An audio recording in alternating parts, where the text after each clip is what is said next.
It's easy for fans of MMOs to put players and themselves into boxes, common archetypes of playstyles that best describe them, and developers usually apply these categories to appeal to different demographics and understand their game's community and the personas that inhabit their game. As senior world designer Scenario puts it, personas come down to the different groups of player types and the behaviors and interests that motivate those player types. When someone hears about Lotro, typically they will be told that the game is a more casual MMO.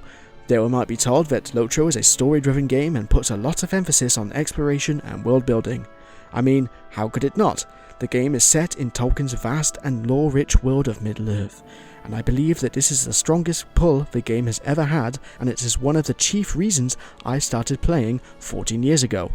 They might be told that this game can feel dated, but has a lot of charm. And when I leave the village and step into the countryside for the first time, I feel genuinely adventurous. This I also really can't disagree with, but charm is subjective. So, as a base rule, this game is not going to appeal to everyone, but it doesn't need to.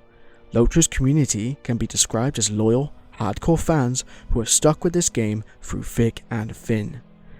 But why do I continue to play? What type of player am I? While I've never really stopped to ask myself the latter, perhaps the answer of the former will help us understand that better. I am a player who has many fingers in many pies. I unabashedly call out this game's flaws, often with a sort of angry gamer personality. But behind the mask, I also genuinely try to champion for actionable improvements for the game. Some people might dismiss it as the rants of a long-time PvP or raid-centric player, just being fed up with the monotony of the game that's almost 2 decades old, but I implore you to look deeper. The ultimate reason that I continue to play, that I continue to remain passionate about Lotro, is the community.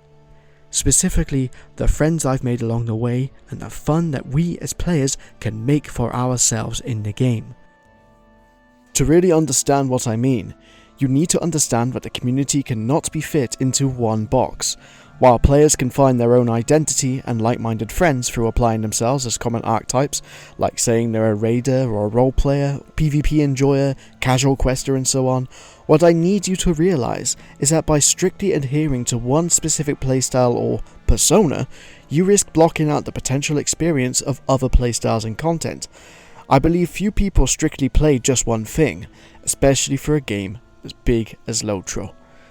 Now, does PvMP appeal to everyone? Of course not. There are many who will look at the concept of fighting another player and say, nope, not for me. And not everyone is going to get the appeal of spending hours at a time writing paragraphs of emotes to each other for a roleplay campaign. But to truly understand the various playstyles and communities of Lotro, you need to participate within them. Really get a foundation on what the community is outside of the public-facing forums and Discord community. So what type of player am I? Well, I'm certainly not casual. Whatever your thoughts of the term is, I participate in raids and try to push my kin to be active and never stop improving. And yet, there's a paradox here. We play on Meriadoc, a roleplay server, and I'm unlikely to ever clear tier 3 of Folly simply due to the limited high-end player population. To my knowledge, only one group has ever made the attempt, and I believe they got to like boss 2 or 3.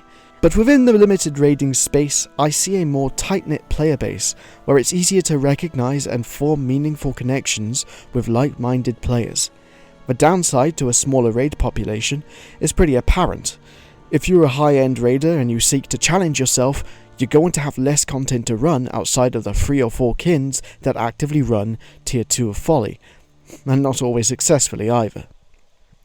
Yeah, let's go. 4, 3, 2, 1, begin. No doubts, no fucking worries, we got this. Reposition for those mushrooms are coming soon. Mushrooms are up, can we have Ophies now please? I say again, Ophies. What? I can see what's happening here from my death screen. Yeah, where are we So, standing? last begin. Ich bin a Deutschland expression. Shut up, let me speak! Let's go! Oh shit, someone's outside. Fuck, it was pretty. Kidding up. Oh my god. Bro. They're not coming up. Why is nobody resing the tanks? Get Aaron up, please. Yep. Res the bear fast. Yeah. I don't care who, just do it.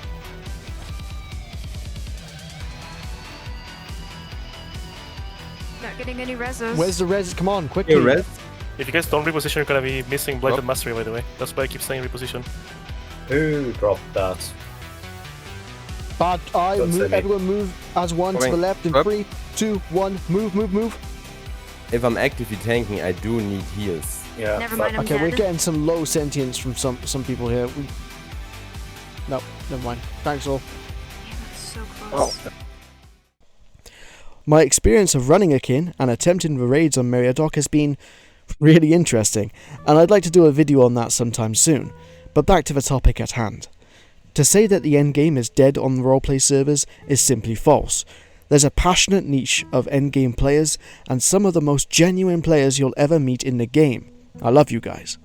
And yet, I've had people say to me, Grot Maggot, you should play on Orcrist instead. There's way more raids. The endgame is popping. Plenty of action. And sure, Orcrist and Glamdring are the two most populated servers, but the downside to this is also apparent. Orcrist isn't where my friends play. I knew people from Laurelin who chose to transfer to Orcrist instead of Meriadoc, and the justification is sound. There's more opportunity for them to engage in the content they want to play. However, after initially bringing a character over, I just couldn't do it. Now this is an extremely personal experience that may not apply to you, but when I played there, I just felt that something was missing. For the most part, I was running with total strangers. A few low sentience pugs later, and it didn't really feel much different than playing on Meriadoc. Except now, I didn't recognise any of the names I was running with. The few people that did recognise me only really did so due to my channel, and I felt like I was a YouTube personality only being picked into raids for the novelty, and not a player who earned his recognition in a community through actively showing their skill. So in a sense, the true Asmongold experience.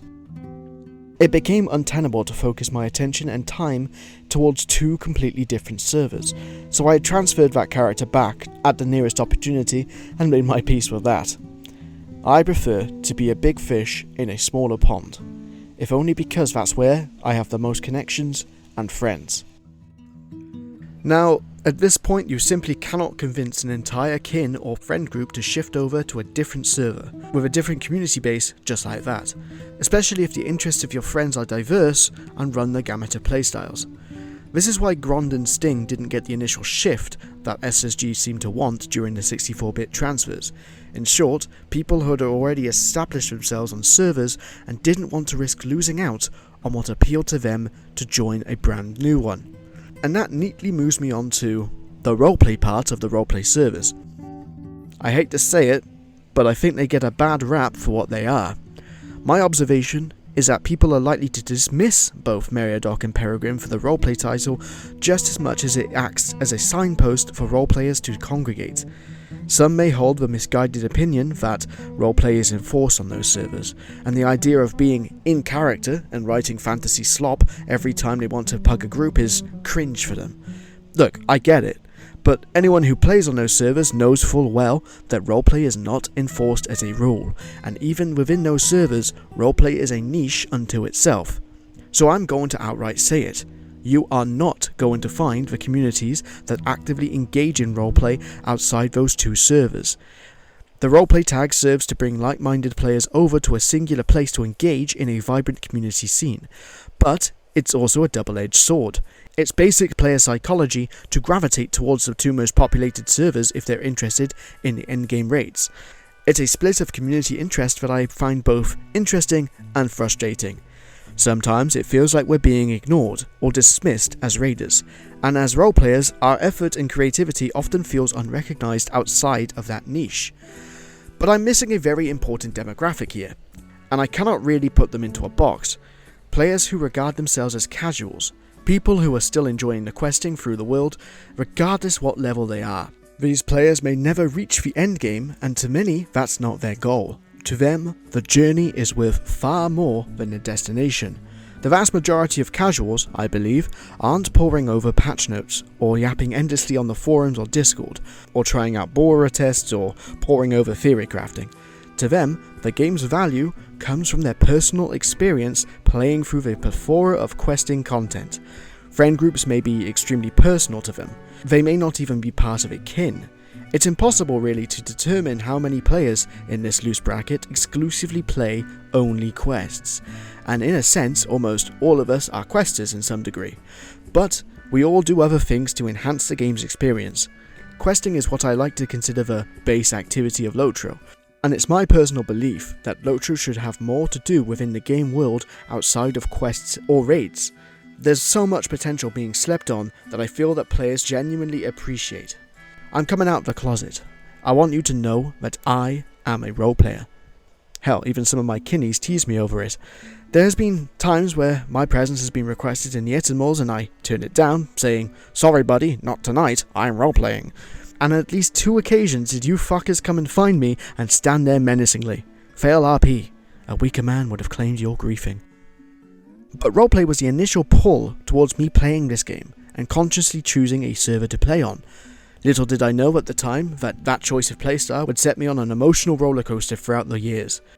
I met my wife through this game, and we became friends through roleplay. I met some of the most genuine and closest friends through roleplay.